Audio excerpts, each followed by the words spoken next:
Maka orang-orang kafir harus berpikir, cara apa lagi untuk menghalangi Nabi Muhammad SAW. Mereka sepakat untuk membunuh Nabi SAW. Abu Thalib ketika mendapatkan informasi itu, maka Abu Thalib mengajak semua Bani Hashim dan Bani Abdul Muttalib untuk bergabung di satu tempat melindungi Nabi SAW, yaitu di Syi'ib Abi Thalib, di sebuah lembah tempat antara dua gunung. Semua keluarga itu kumpul di sana, yang mukmin dan yang kafir, untuk melindungi Nabi SAW. Melihat hal itu, orang-orang kafir Quraisy melihat, oh berarti memang mereka maunya kayak gitu. Mereka tidak mau menyerahkan Nabi SAW. Ya sudah, apa yang dilakukan? Boykot.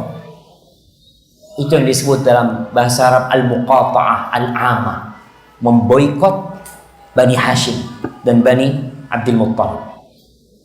Diboikot Rasul sallallahu alaihi wasallam. Maka mereka memboikot Bani Hashim dan Bani Abdul Muttalib.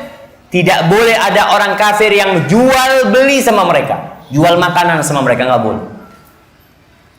Jadi kalau ada pedagang dari luar kota Mekah datang ke Mekah, itu sama orang-orang kafir dibeli barang dengan harga yang tinggi. Sehingga tatkala orang-orang Islam ini, orang-orang dari kalangan Bani Hashim mau beli, nggak bisa. Karena barangnya udah dibeli. Duit itu nggak laku, jemaah. Bukan karena mereka nggak punya duit, karena duitnya nggak ada harganya. Nggak boleh, kita ini namanya boykot. Orang punya barang banyak, nggak mau dijual sama kita. Akhirnya selama 3 tahun jemaah diboykot Rasulullah SAW. Sampai ceritanya para sahabat itu, Sa'ad bin Abi Waqqas cerita, aku pernah suatu hari menginjak sesuatu yang basah, kata Sa'ad, malam hari, dalam kondisi lapar 3 hari nggak makan, gitu. Dia pegang apa? Dia makan. Kata Sa'ad, dan sampai hari ini aku nggak tahu apa yang masuk ke mulutku itu. Kata Sa'ad, fokus, nggak tahu. Ada satu yang kencingnya itu kok ada suara, dok gitu. Apa yang dia kencing? Ternyata kulit yang tua. Dia ambil, kata dia cuci, kemudian dibakar dan ditumbuk. Dia cerita, aku alhamdulillah makan itu 3 hari kuat gak makan. Subhanallah, berat sekali kehidupan para sahabat. Itu benar-benar kezaliman dilakukan oleh orang-orang kafir. Tapi kita lihat orang-orang yang kafir pun ikut sebagian, karena fanatisme terhadap qabilah mereka. Mereka ikut.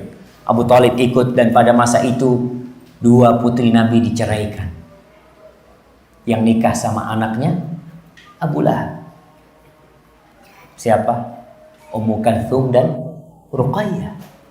Semua Ruqayyah diceraikan. Untuk membuat Nabi semakin susah. Janda-janda suruh terima.